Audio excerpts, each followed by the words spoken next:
What's up? What's up? What's up, good people? What You it are do? back. You're back, baby. Episode 213. Word to Snoop Dogg. The JB and Benny Blue review. That's right. For your live streaming pleasure. Shout out to all the pretty little girls in pretty little girl land out there. All right, I want you to just peek over your shoulder, honey. You know what I'm saying? Shout out to the great Manny Fresh, you know what I'm saying? Oh, yeah. You know what I'm saying? I was listening to that song earlier, man. What great music back in the day, man. It was just real. Yeah, so shout out to all the good people out there, man. You know what I'm saying? Welcome back to the JB and Benny Blue Review. This is episode 213. All right, that's right. 2, a 1, and a 3. Right. You know what I'm saying? You want to rock with us, man. Follow us at JB and Benny Blue on all social media, okay?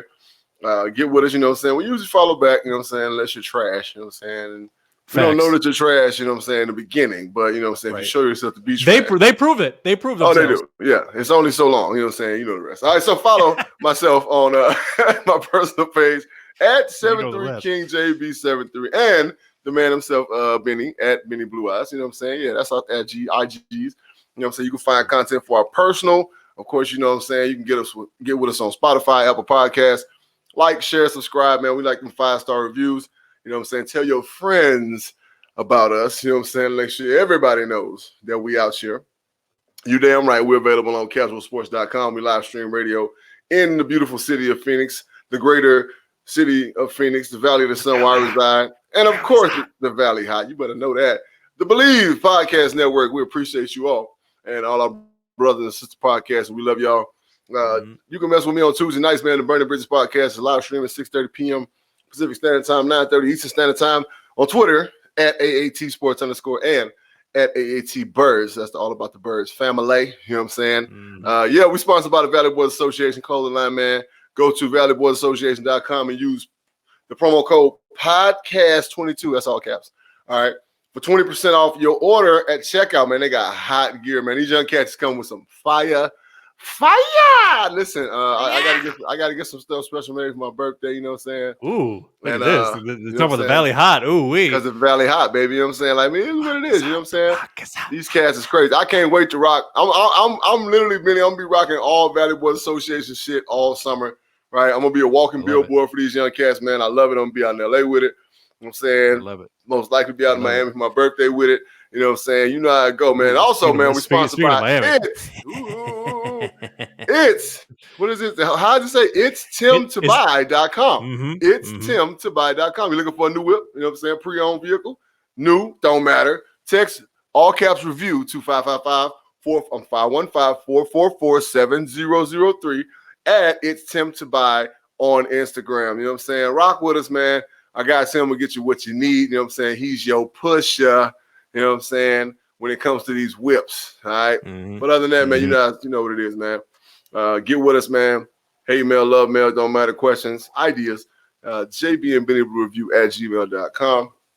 Serious business inquiries only. You know what I'm saying? Please. Right now, you know what I'm saying? Everybody that's logging in, tapping in with us, we appreciate all of our returning viewers. We love y'all to death. And to our new people, welcome, welcome, welcome. I am Jeremy Bridges, you know what I'm saying? 10-year NFL veteran. And everybody knows me as King JB. And, of course, the man to my left. You're right. Camera left. Yeah, camera left. You know what I'm saying? It's the great Blue Dini himself, man. Benefit Ryan Smith III. You know what I'm saying? The pride of Kalamazoo, Michigan. You know what I'm saying? That's Muskegon. Hey, whoa, Muskegon, Michigan. Come on now, Muskegon, Michigan. Shout out to the ski. Muskegon. Shout out to the 231. That's where my folks reside now. All good. Muskegon, Michigan. All right. West Michigan family. Yep. But were you so you're from Muskegon? Yes, born and raised. Oh, okay. So I've been getting that wrong. So I got to change that up. You know what I'm saying? I know you're good. Trust me. Dr. Bridges, one of these days, is going to be running the official Jeremy Bridges fucking Savage Camp one of these days out of the greater Muskegon area. Okay, and, I'm all for it. You know, he'll be getting that bag. Don't worry about it. I got some folks out there in Michigan, you know. Exactly. Well, coming up, we got some review reaction news. We're going to be getting into some NFL honors. Of course, they announced all the MVPs and rookies of the year and players of the year. Of course, you got to react to this Super Bowl halftime show and a little bit of Mo, plus recapping the Super Bowl. And the day has finally come after a long 18-week season plus the playoffs, announcing the official Savage Picks winner of the year. Speaking of Miami, We got a date in Miami, baby. Being bonito, ami. But speaking of Super Bowl, Dr. Bridges, what did you do this year to partake? Were you watching it by yourself? Were you hanging out with some folks? Were you having some food, some drink?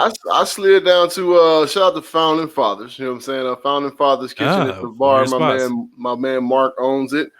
And we went out there, man, and hung out with some of the OGs. You know what I'm saying? It's always a good time. Now, it is a bona fide biker bar, but it's still a good time. You know what I'm saying? Some good, clean fun. I was down there for probably the first half of the game. Slid back up the highway, stopped at a couple people's house and folks. You know what I'm saying? Shout out to my bro them. You know what I'm saying? Chill for a little bit, drank a beer, watched the third quarter, and then I came on back up top and came up just in time to see the Rams get their first championship as LA Rams. Correct. Now they never won a championship when they were LA before, right? Yeah. Believe me. When I said greatest show on turf, and they got it done there. I'm talking about I'm talking about St. Louis, the last time they moved. Yeah. When they moved to St. Louis, they won a championship. But the last time they were in LA, they didn't win a championship, right? No. They okay, didn't. Yeah. So their first championship as the LA Rams. All right. That's right. So shout out to them, man, and their parade they had today with all 37 people that were there. It's great. You know what I'm saying? It's a good time. You know what I'm saying? But half of them are Niners jerseys. Shit. Right, exactly. They had Niners jerseys, Chargers jerseys, Raiders jerseys. You know what I'm saying? Cowboys jerseys. A couple Cowboys jerseys in there. Steelers jerseys sprinkled in. Yeah, you know how LA do it. You know what I'm saying? This is what it is. So, but shout out to the Rams. One thing I spoke about last time on the Burning Bridges podcast, and I'm going to commend the Rams for the way that they developed the team and consistently put together a team that was full of solid football players. One of the greatest things you can be deemed as an NFL football player is solid. That means they know what you're going to get from you. They know what they're going to get from you every time you touch the football field. Solid players, sprinkling a couple elites, right? And that's when you win championships. No matter what championship team you've ever seen. Even the great Ravens team, which we thought was full of all-stars. No, I mean, Ed Reed and, you know what I'm saying, what is that fucking clown's name? The middle linebacker. Why am I drawing a blank when it comes to him? Ray Lewis, right? Ray Lewis. And then the host of other guys that was there, seemed as if they were superstars. But that offense didn't have no real big names on it, right? Nice. So, I mean, Anquan Bolden was there, you know what I'm saying? I think the last time they won a championship, but I'm talking about when Ed Reed and them won that first year in the 2000s. You know what I'm saying? Yeah, Trent Dilfer was the quarterback. Yeah, Trent Dilfer was the quarterback. So, just a consistent team. And shout out to, you know what I'm saying, the GM at that time, Newsom, Mr. Ozzie Newsom himself, the great Ozzie Newsom. But Snead did a great job of putting together and drafting and bringing in key free agents that weren't superstars anymore, right? That were still solid football players and developing the guys that they drafted. And shout out to Sean McVay of having a game plan and sticking to it and being man enough and humble enough to listen to constructive criticism, because his offense was very predictable at one point where he kind of got out of that. You know what I'm saying? It's one of the reasons why they won. Now let's keep it a whole buck and a half. If Cincinnati's offensive line would have been any better, they would have won their championship. Right? Thanks. Well, listen, we'll talk about that. Yeah, we'll talk about all that. Okay, I'm just being completely honest. No, you're being real. And speaking of Les Snead, JB, for those who are watching, if you can't see on the screen, Les Snead, excellent troll shirt. It's the meme. It's the Michael Jordan meme where it's his face and it's getting translucent. And in the text it says "fuck them picks." He said, "Fuck them picks. We're winning this shit." Picks. He gave away 80,000 first rounders. Dog, first round picks, bro, are so overrated, dog. Like when you just think about it in the big scheme of things, like most first round picks only play for 3 years, and then after that they're going to be backups. You know what I'm saying, or something like that. They just don't fare very well. You know what I'm saying? So, facts. I mean, hey, again, Les Snead. Hey, I like the way I like your style, son. You know what I'm saying? Mm-hmm. Yeah, and it's facts as you see what happens with a lot of these quarterbacks. I mean, shit. I mean, listen, Stafford played for my kiddies, and we loved him, and we still love him. But goddamn, son, I mean, he didn't sniff anything close to what he got until he finally got over there. So when you're typically a top tier pick, unless you're that type of talent who can literally put the franchise on their back, it's usually about where you go. If you end up in a shitty situation, that might screw over the entire trajectory of your career until you either sign somewhere else or force a trade or whatever the case may be. But hey, old Fratty Staff, 1942 Tequila Stafford, did his bid. He did his bid in Detroit. got the trade, got what he wanted, and then the first year he's there, he put, you know what I'm saying, he got them rings and things. So there you go. We'll talk about all that. JB, speaking of top tier picks and players actually panning out for their franchises, NFL honors, of course, that happens. I really wish they would kind of like redo this so they could count the playoffs for the actual MVP. But Rodgers wins his fourth MVP. Burrow, of course, gets comeback player of the year. Of course, he tore his ACL and MCL last year. Jamar Chase, offensive rookie of the year. Micah Parsons, defensive rookie of the year. TJ Watt, defensive player of the year. Cooper Kupp, offensive player of the year. And Mike Vrabel, coach of the year. Your overall thoughts on these gentlemen who got awarded, and do you think anybody else should have been considered? Anybody else got snubbed? What do you think about this cast of winners? I think they pretty much got it right. We did our little Burning Bridges awards, and most of these are right. I thought that Joe Burrow was the NFL MVP, right? If I'm not mistaken, I agree. I think I did put Joe Burrow as NFL MVP, or the kid from Indiana, from the Colts, Taylor, right? Running back Jonathan Taylor, yeah, Jonathan Taylor. I think he was more deserving of the MVP to me than Aaron Rodgers was. And then I think that Zach Taylor should have been coach of the year, right? Mike Vrabel's done great things in Tennessee, and that's cool. Very consistent, as consistent as you can possibly be. Since he's been there, they've had success. But if you look at a 2-14 season, a 4-11 season, and now Super Bowl, Zach Taylor, yeah, that sounds like coach of the year to me, right? That sounds more like coach of the year to me. So yeah, I mean, Vrabel he's not undeserving of it. It's just that I think that Zach Taylor should have got that award.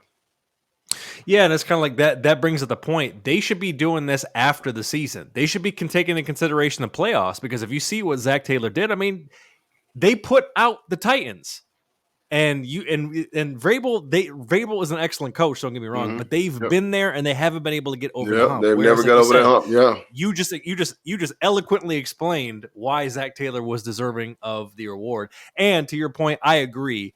Burrow should have got MVP for the simple fact that he had a hell of a season with what he dealt with on the O-line, which we'll get to on our Super Bowl recap. But also, JB, for the simple fact that, my man's didn't bitch a lick like Rodgers.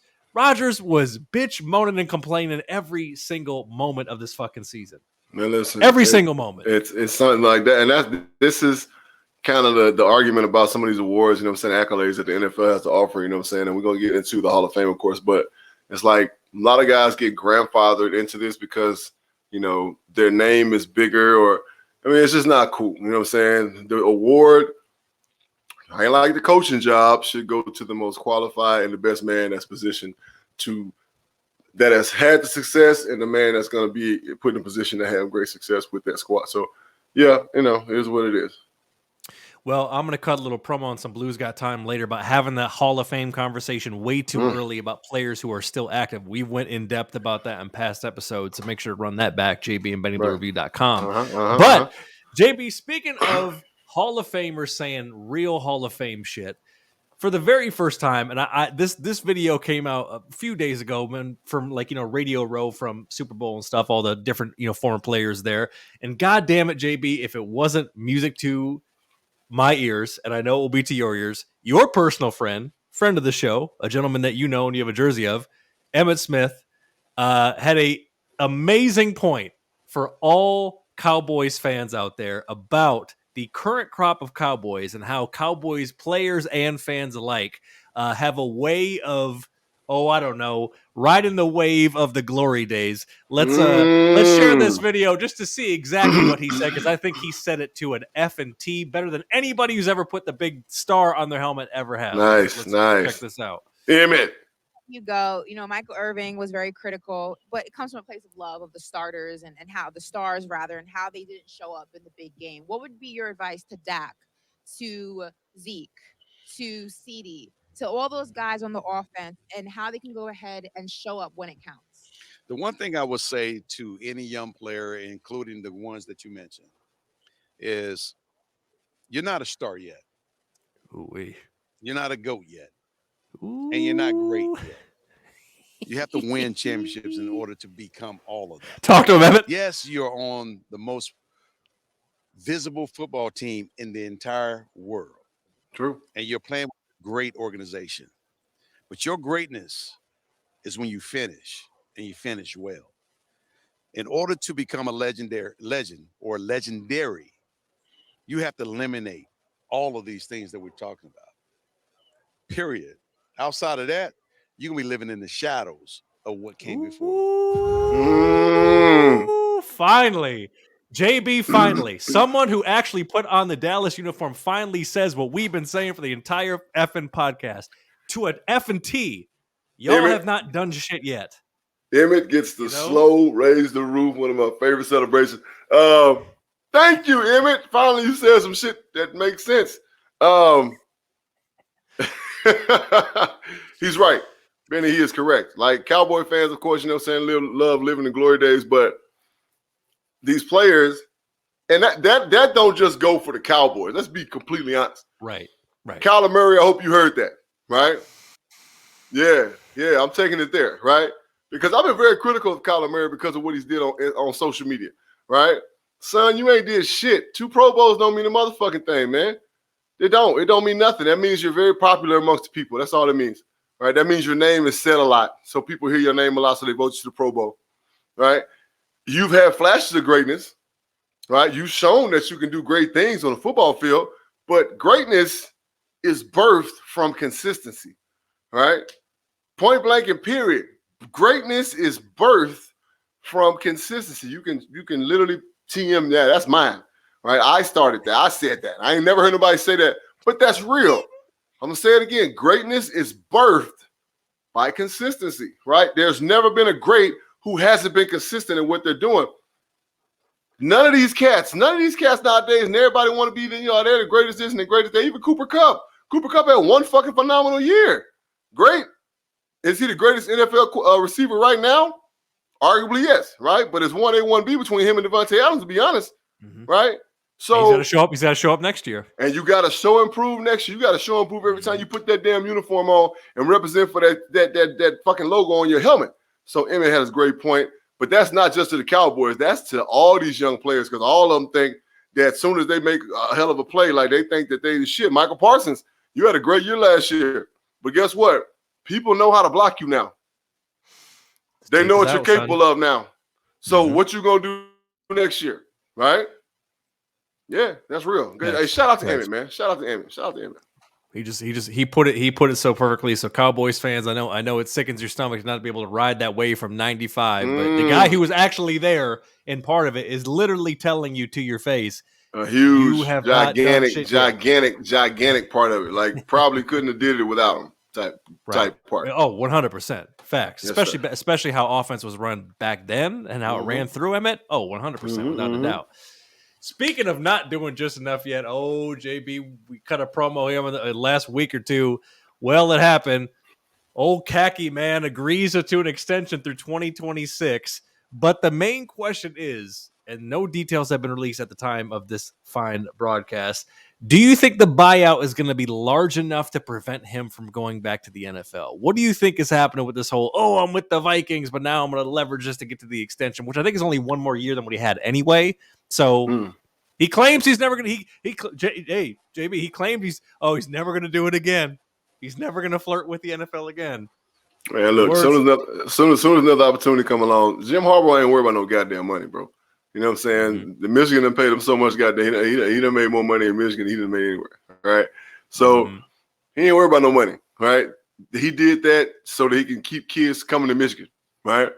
Correct. They extended their contract, and they did that. They made a power move. They said, you know what? We're going to extend this contract. So now these kids are going to stay wanting to come to Michigan, right? Even if he does jump ship, which if an opportunity comes up next year, his ass probably will, right? He's the type of person, he wants to have success in the NFL. He's the big brother of the little brother who's had success in the NFL. John Harbaugh, right, has been to, 3 Super Bowls since he's been a head coach? He's won one for sure. Yep, two at least, and the one that he got was over his big bro. It was over his big brother. So he's still kind of chasing that ghost and saying, you know what, I gotta go to the NFL and prove I can be successful there, right? So yeah, another opportunity comes along, his ass gone. You can mark my words. Ooh, yeah. I mean, at the end of the day, you knew it was kind of the power move for him to get the extension. But yeah, what I'm curious to know is I want to know the details of this contract because obviously, this past year he took the pay cut, and even with his bonuses that he got for getting to the Big Ten championship and the college football playoff, he had actually paid out to his staff. Right. But they lose Josh Gaddis. Josh Gaddis is now going to be the OC for Miami. He said, and then he lost Mike McDonald, who went back to the Ravens, who was the linebackers coach there and is now going to be the DC for the Ravens. So he lost his OC and his DC. So I'm wondering how that's going to affect. It didn't really affect them too much on National Signing Day, thank God. But as you said, he might, he may get a sniff of a Cliff's old seat come next year. Be working now your coach of the Arizona Cardinals, old khaki man, working with Kyler. He needs a voice of reason. Like he needs some stability, like the daddy said on Color Purple. We need some stability around here. Oh my God! Well, hey, khaki man, come on, bro. Just keep your shit tight at least for one more year. Speaking of keeping shit tight, it was the halftime show finally for I think the first time, which is crazy to think in NFL history. They had an all hip hop led halftime show. Dr. Dre, Snoop Dogg, Mary J. Blige, Kendrick Lamar, Eminem, and a surprise guest of 50 Cent. But JB, watching this, your overall impressions of the show, the set, do you think it was good? Do you think it was great, or was it just okay? What did you think when you were making your rounds clearly and watching this shit? Well, I watched the halftime show at Founding Fathers. I thought it was amazing the way they did it, right? I think that it was dope the way they did it, you know what I'm saying? How they had the little building set up, you know what I'm saying? How they had the grid of LA. They had no choice, man, but to do that in LA, right? Yes. Because LA wasn't going to respond to anything else, to be honest, right? They were not going to respond to anything else. And let's be completely honest, right? The Super Bowl is compiled of people that want to come to a Super Bowl and the people that are in that city, right? So, of course, the people in that city, you know what I'm saying, that are rooting for that, especially because of the way that it was conformed with LA being the home team and playing their own home stadium. Yeah, so most compiled of Rams fans, so they had to do that. They had no choice, right? They weren't going to respond to nothing else. There wasn't going to be nobody watching that shit. I think that was probably the most watched halftime show at a game than ever before, right? Those stands were completely packed. Right. Nobody moved. Nobody going to the concession stand. All the celebrities were watching. It was the greatest halftime show ever, right? It was. You know what I'm saying? So with everybody that was in there, everybody that was in there did their part. To be honest, everybody did their part. Mary J. Blige, the queen, you know what I'm saying? She got her just due. She sang 2 songs, killed it like she always does. She ain't never disappointed. Eminem came out, you know what I'm saying, satisfied the white folks. So the white people was like, yes, because they didn't know it. Like, I'm pretty sure they was just like, man, goddamn, I mean, we like this shit, but damn. Eminem came out, they were like, hell yeah, we got one. And then when 50 came out, they was excited too because, of course, that song in the club, like probably more universal than anything that Dr. Dre and Snoop was rapping. So there's a white person. There's a white person club classic. Oh yeah, without a doubt. You know what I'm saying? They still playing that motherfucker. You know what I'm saying? And goddamn, in bars across the United States of America. All right, in parts unknown. You know what I'm saying? Mitch be listening to it when he hangs out. Yeah, Mitch is dancing that shit right now. Yeah, Mitch is hanging out at the bar right now. They playing. So it was the greatest. And Kendrick Lamar. Hey, Kendrick Lamar. You know what I'm saying? So. They kind of did a little bit for everybody. So Kendrick Lamar kept it in the late millennial, right? But that was a grown folks halftime show, right? Correct. It was a grown folk, and that's who was watching Super Bowl. Kids don't watch Super Bowl, bro. They don't. These kids don't watch Super Bowl. They don't care about the Super Bowl, right? They don't care about. If they football. They're not paying attention. Right. They don't care about football. So they did exactly what they're supposed to do for the city of LA. Great job. Yeah, and I thought the set was very dope. I thought it was very cool that they had LA and Compton staples like Tam's Burgers, and they had like other places. Of course, they had like staples, Lowrider, Shit. Snoop was cripping a fool up there. He was not. And shout out to Jeremy Strong. You know what I'm saying? Previous guest on that show. Hey. Shout out to Jeremy Strong. Was he on stage? He was out there dancing, man. He danced the whole show. Friend of the show, Jeremy Strong. Couple other folks, you know what I'm saying? I know from G-Train family was dancing, you know what I'm saying? I want to say her name is Tamara, something like that. She was out there getting to it. Like, yeah, we had some folks out there doing their thing. Show out there. Okay. It was just dope, man. It was dope, man. Now, I could have used. I'm guessing just knowing how the man feels about the league. I'm guessing that was going to be a non-starter. I'm not gonna lie. I feel like they could have used a slight cameo Ice Cube.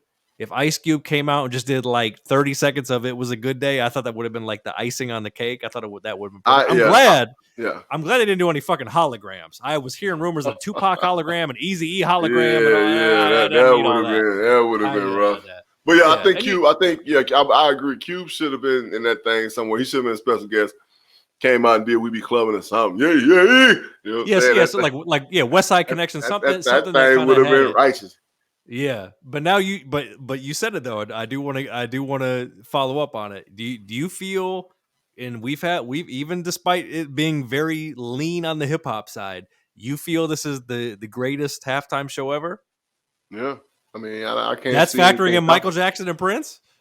Well, I mean, I was gonna say, bro, that MJ halftime show that's a tough one to beat. I mean, anything Michael Jackson has ever done has been completely epic, right?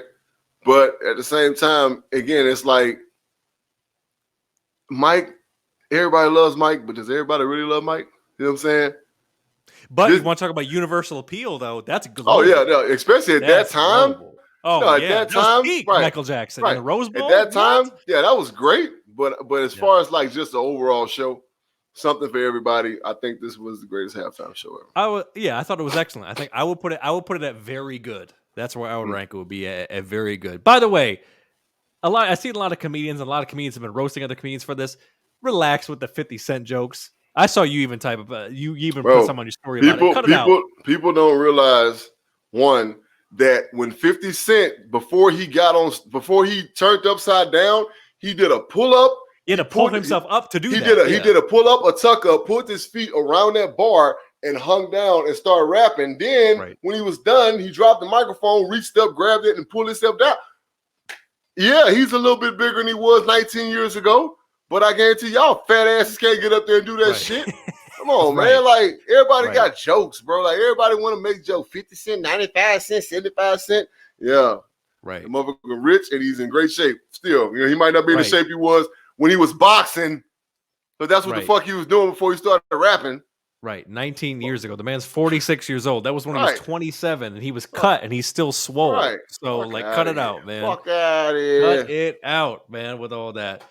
And finally, JB, with some review reaction news. Speaking of the greatest genre of them all, we went on when at the time we really talked about this album. I think even previous to the man's untimely demise, but on this day in 2018, the late great Nipsey Hussle's Victory Lap album came out. What is your favorite song and why from this classic album that we very much enjoy and still do enjoy? Oh my God. Man, I want to say that Dedication is probably my favorite song, but at the same time, it's tough to beat. Like, man, I mean, it's grinding on my life, you know what I'm saying? Mm-hmm. Like, I mean, come on, man. Like, sucker. I'm like, I can listen to this shit and not change a song, right? It's pretty much flawless. Yep. And then Victory, and of course, Victory Lap, you know what I'm saying? I mean, that shit set the CD off like crazy. Like, it is a classic album, right? It's a complete body of work. And we talked about it in detail, you know what I'm saying, when it first came out. But shout out to the late, great Nipsey Hussle. And blessings to his kids and his late wife, you know what I'm saying, Laura London. And I mean, it's just, it just makes me sad again, just think about the fact that man ain't here, Because when I got this album and I listened to it, Benny, already know. I was in LA at the time, so I mean, I bumped this album for like 2 weeks straight. It never left. Never left. You know what I'm saying? My speakers. You know what I'm saying? It was coming out of my speakers for 2 weeks straight, bro. I ain't want to listen to nothing else, right? So, and still to this day, I mean, I just posted a video on my Instagram page, a workout video, and was playing Dedication because that was the song that was needed. You know what I'm saying? That was needed. It needed to be right there.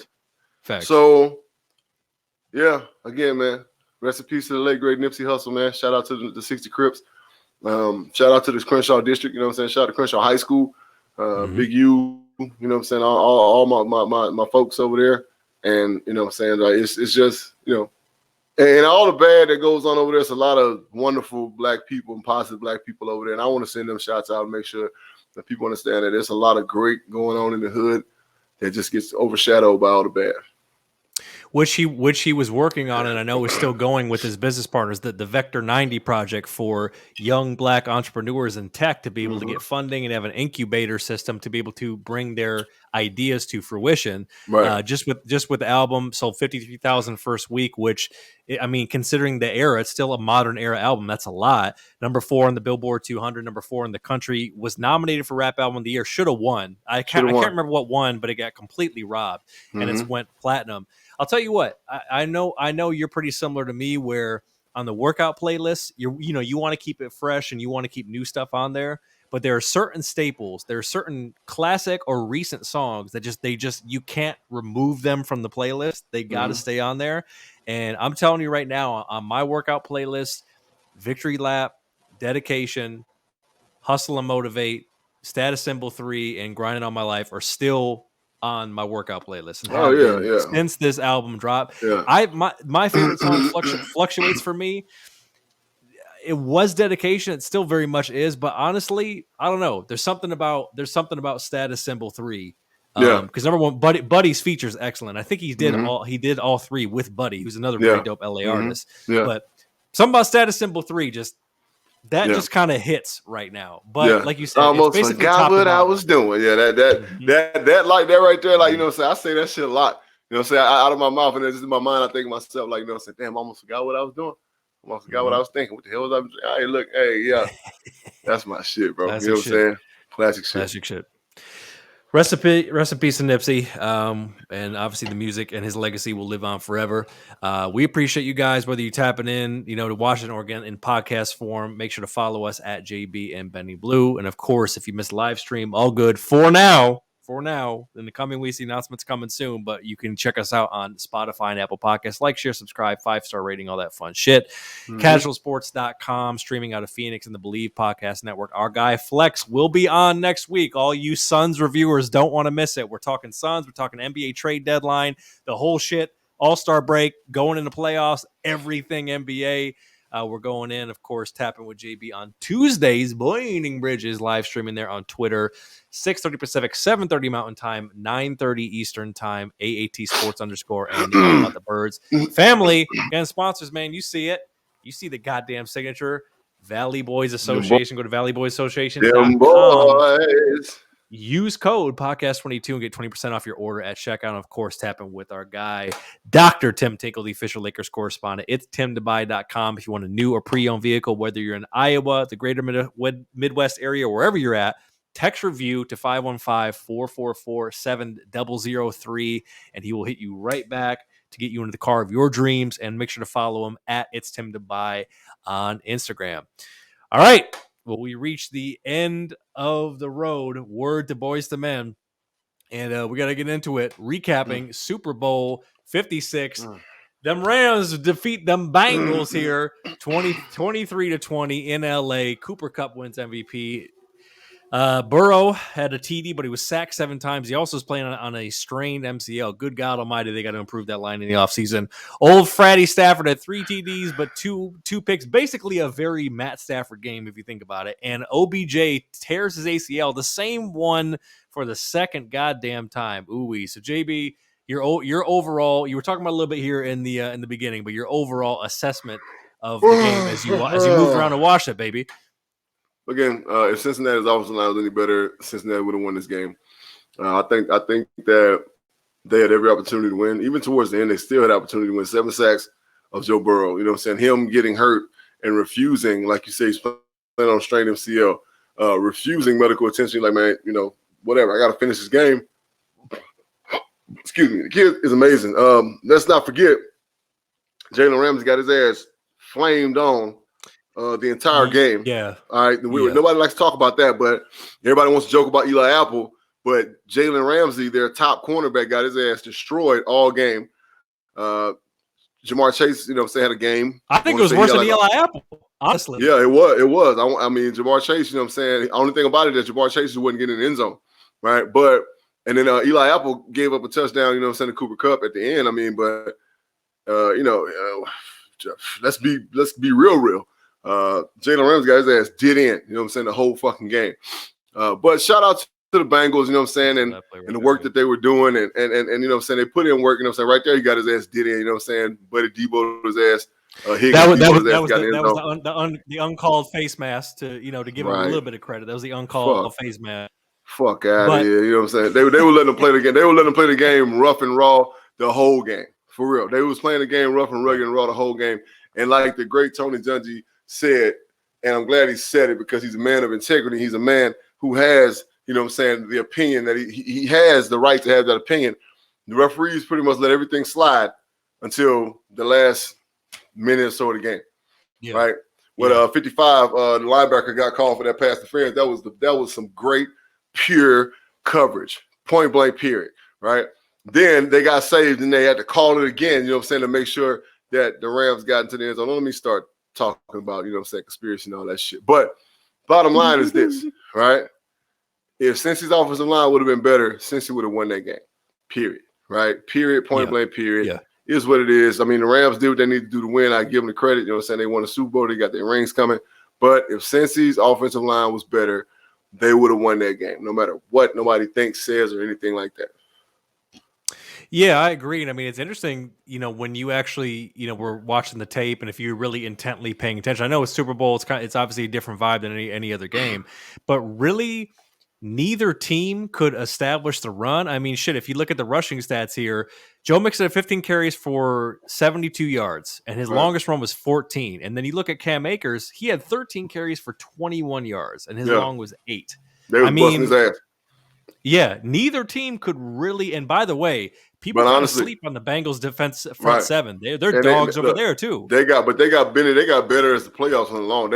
They started to discover and really find themselves in the last 3 or 4 games of the season and then into the playoffs. So that's dangerous when you start to gain momentum at that point. But if the Bengals would have leaned on the run a little more, they'd have been successful, even with that bad offensive line. If they would just leaned on the run and tried to stick to it, especially beginning of the game, I really think they could have. See, the thing about the Rams is that they'll die. They'll lay down and die, right?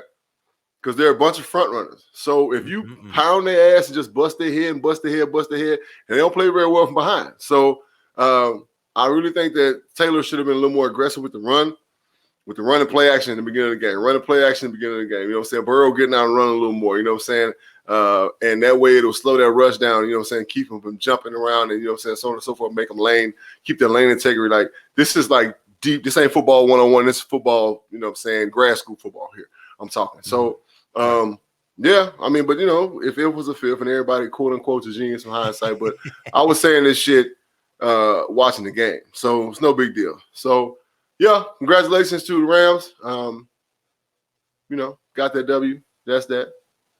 But it is what it is, huh? Yep. Cooper Kupp had a couple touchdowns. Joe Mixon threw a touchdown in this one. Cooper Kupp tried to throw one that sailed over Matty Stafford's head. I mean, look, Stafford got his ring, 26 for 40, 283 yards. But it was a very Stafford game. Like he made like a couple excellent no-look throws, but he also threw a couple picks, one of which got tipped, but the other one that he really should have thrown. I predicted 2 interceptions by Matthew Stafford. I knew he was going to throw 2 picks. You did. He threw a couple. So it was very much a Matthew Stafford stat line. A lot of stats, good amount of completions, got some TDs, but also made some mistakes that could have cost them, had a couple other things not went their way. And I guess just kind of looking forward, as you see there at the bottom, I mean, OBJ tears the ACL for the second time. I know he came in late in the season, obviously, as we kind of joke, but it's true. I mean, the Rams, as you said with the picks, they can definitely be overrated, particularly on where those picks actually go. But most teams aren't going to the Super Bowl back-to-back. So when you're looking at the Rams and you're looking at the Bengals, what do you think needs to – because there's always something that needs to be improved. So when you look at both teams, what do you think needs to be improved for both teams? The Bengals O-line, that's like Stevie Wonder could see that. They need an exorcism for that shit. Yeah, real rap. And they need to do their best to keep their receiving core together. Like, that is a dominant receiving core. They got 3 guys that can whoop anybody they play against, man on man, 1-on-1. But they just got to seal up that offensive line, man. I think everything else is pretty much intact. I mean, even Eli Apple, I mean, whatever. You know what I'm saying? He played well enough to start all year. You know what I'm saying? They never thought to bench him. So, and as far as the Rams go, they're going to need to get some better cornerbacks, to be honest, because Jalen Ramsey, yeah, he's great and he can move all over the place and all that shit. But if 99 gets hurt, their defense is done. Yeah. They're nothing. You know what I'm saying? Like, to be completely honest, if 99 gets hurt, their defense is complete trash, right? Because he wreaks havoc even when he ain't making plays. He's taking up 2 blocks, 3 blocks, right? So other guys can get free. So they need to get another dominant interior defensive guy and probably a better linebacking core. You know what I'm saying? The white kid, the linebacker, is decent, but he got exposed a lot this year. So they need one more linebacker who can cover probably better, because the white kid is more of a thumper inside linebacker type cat, gets stopped and run. Reader is his name. Mm-hmm. And they need – I mean, I know Matthew Stafford will probably be there, you know what I'm saying, until he retires, to be honest. I mean, he's McVay's type of guy. Yeah. And other than that, I mean, they got pieces, you know what I'm saying? They'll probably keep OBJ, they'll rehab him and have him bring him back and getting Woods back. And, you know, they don't really need to do much, to be honest. They probably need to get a couple offensive linemen themselves. Right. Whitworth's probably going to retire. I mean, as he should. Well, yeah, he's 40 years old. Yeah. Damn, he need to retire. Shit. Yeah, Whit, let it go, big dog. You know, you did your thing. You did it for a long time at a high level. And, yeah, so they're going to draft a left tackle. And then other than that, I mean, shit, whatever. They good. Yeah, because you saw they basically brought in Eric Weddle on the fly, and he was sort of like a stopgap. I mean, he's going to retire. I mean, it's probably over for him. And you're right. I mean, that, you know, you look at that front between you got Aaron Donald, you got Vaughn. Maybe they bring Vaughn back, I guess. Leonard Floyd, Gaines. They got like the playmakers there, but once they get past that first level, then it becomes an issue with it. They need the playmaking safety for sure, and some better linebackers that can cover for sure. Because like you said, injury. Nobody's missing injury, but if Aaron Donald is out for a 4 to 6 week period or something, they are done. Defensively, they are done. Seriously. Yep. But it was a very entertaining game. I enjoyed it. It was great. It was a good game. Really good game. Yeah. Across the board. And like to your point, I don't think were there any flags definitely not in the first quarter, I don't think. I mean, was there maybe like 2 penalties in the whole first half? I want to say there was like 6 calls the entire game. That was amazing. So the pace of the game was good. It was a good offense. It was good offense, good defense. I would have loved to see more of a running game for both teams, but overall it was good. And the halftime show was good. And the commercials for the most part were pretty solid. They were nice. Pretty solid as well. Really good stuff. Yep. So there it is, folks. RIP to the 2021/2022 NFL season. And around here, we do what we call our Savage Picks. JB and I pick all the way from week 1, all the way to the end of the season. We had a bye week in week 11, and the time has come. I don't even remember what the stakes are. I was trying to listen past episode. I'm trying to remember what the stakes are. I know that we're owed a Miami trip. So damn it, I guess that's what I know. Yeah, I guess we're going to Miami. So fuck it. Yeah. Yep. So the time has come for the official, unofficial Savage Picks winner for 2021-2022, and with an extended drum roll, please.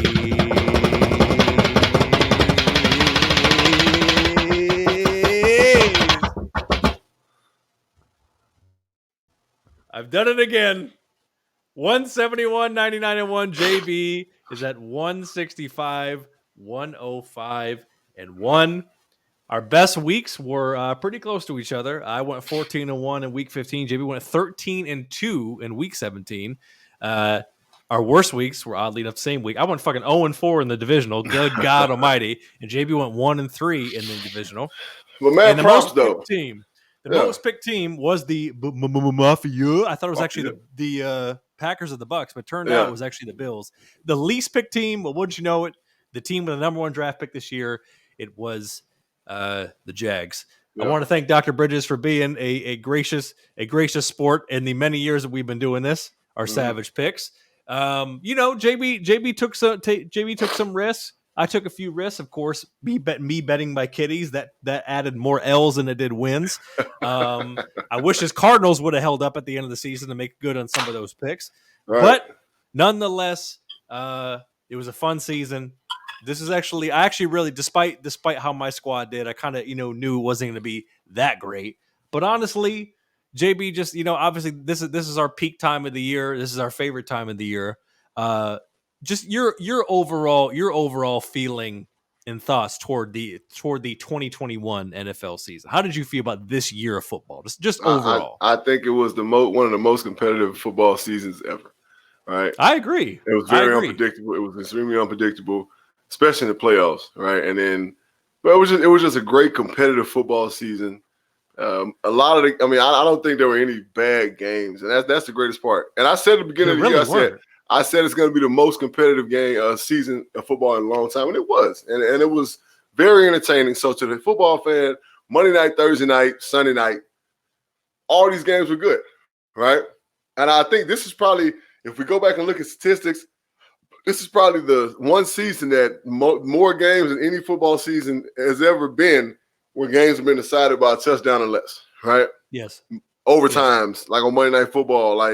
We had some great things, man. Like, we had some wonderful things go on in this year's football season. So shout out to the 2021/2022 season. Phenomenal season of football. Hopefully we can get the same thing for the 22-23 season.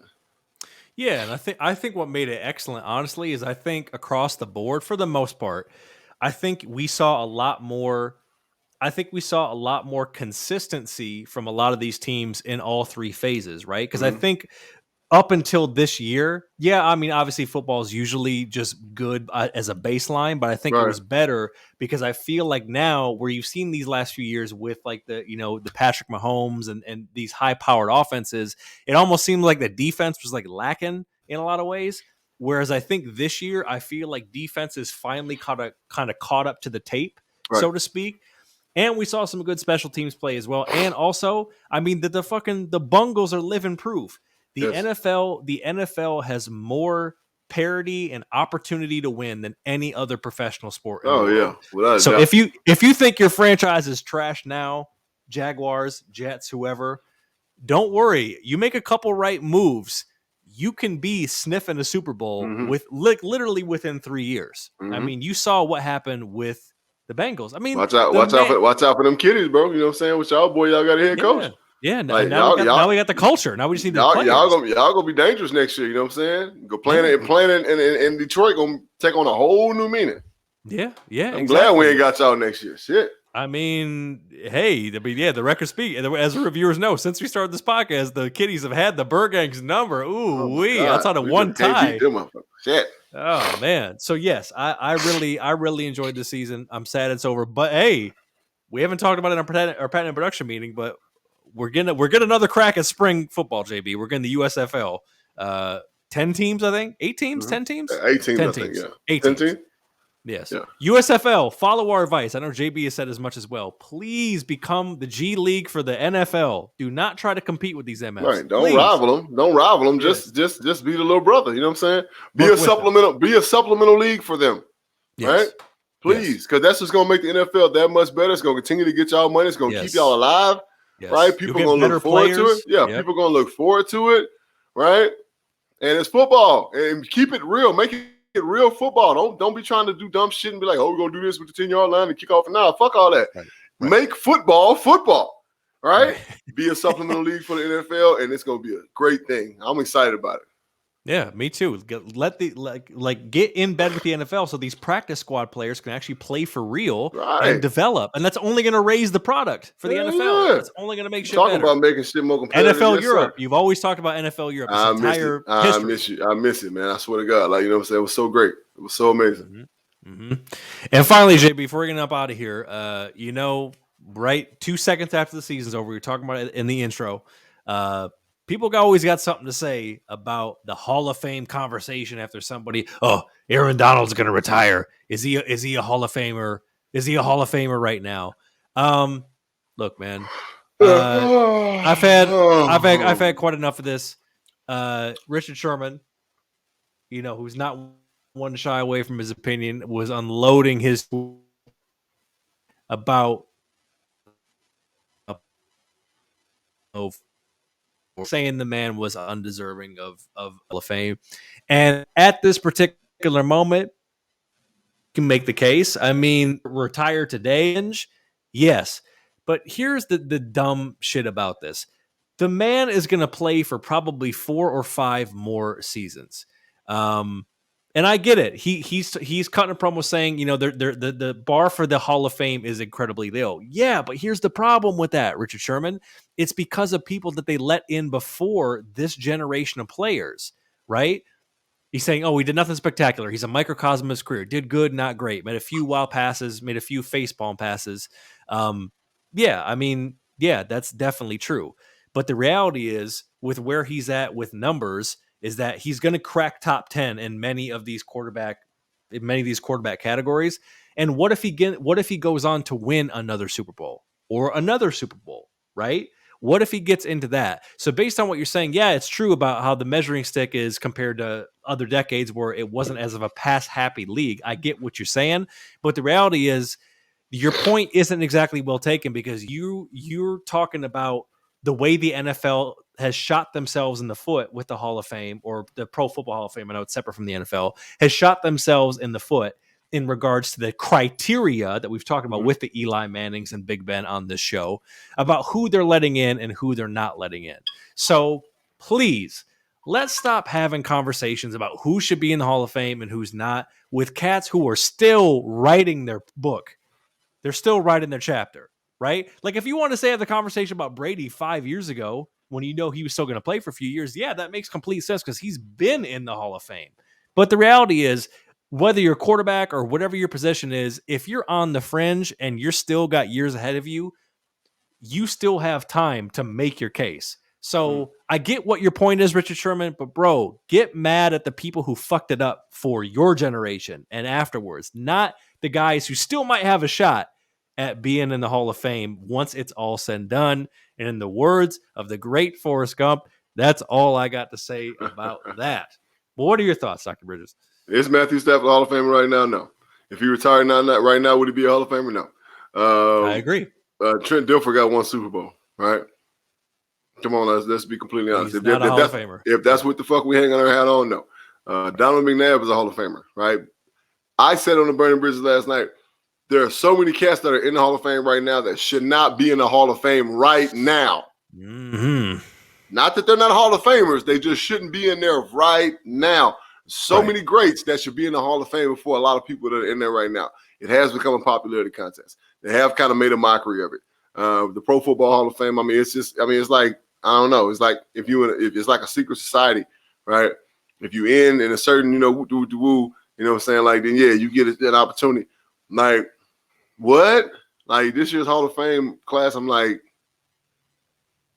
okay. I was like, right. Okay, all right, okay. Not saying they don't deserve it, but not right now, right? Last year's class, same thing. All right, okay. Not right now, though, right?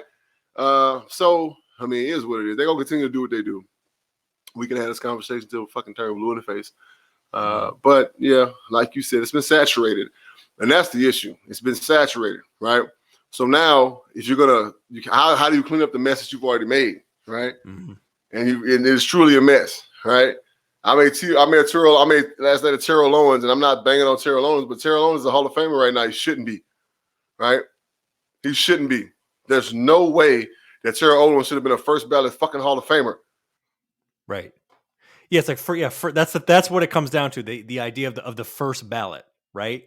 Like that criteria, that bar is really low. For what does that even mean? You're a first ballot. So what is your criteria? You put up a lot of stats?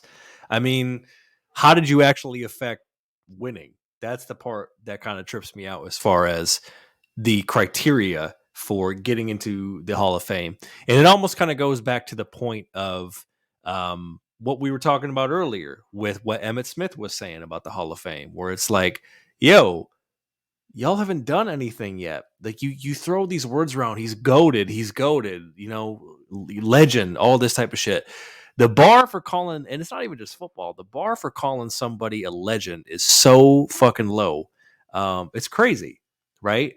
And that's what we have to recalibrate our meter to figure out what really constitutes a Hall of Famer and what constitutes someone who had a very good career, but otherwise shouldn't be considered a Hall of Famer, right? I mean, they can be, if they want to be a Hall of Famer in their hometown, get a field named after them, then great. They're probably the best player that ever came out of that particular area. But the reality is, to the point of that kind of, I think Richard Sherman was trying to make, that y'all got to stop with the Hall of Fame talk. And that's what I'm trying to implore to him and others that are having these conversations about.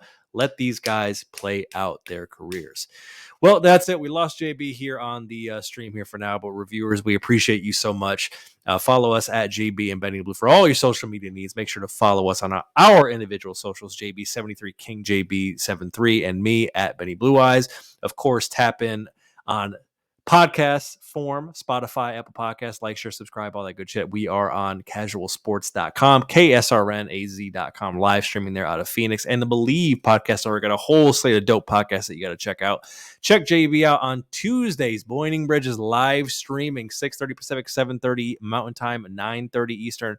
AT Sports _ and All About the Birds. And of course, tap in with our sponsors, Valley Boys Association Clothing. Go to valleyboysassociation.com and use podcast code podcast 22 for 20% off your order at checkout. And of course, it's tim2buy.com. Get you a new or pre-owned vehicle. And of course, if you have a sponsorship, questions, or hate mail, get at us, JB and Benny Blue Review at gmail.com. And that's it. It's been episode 213 of the JB and Benny Blue Review. And until next time, we are out, people. Peace.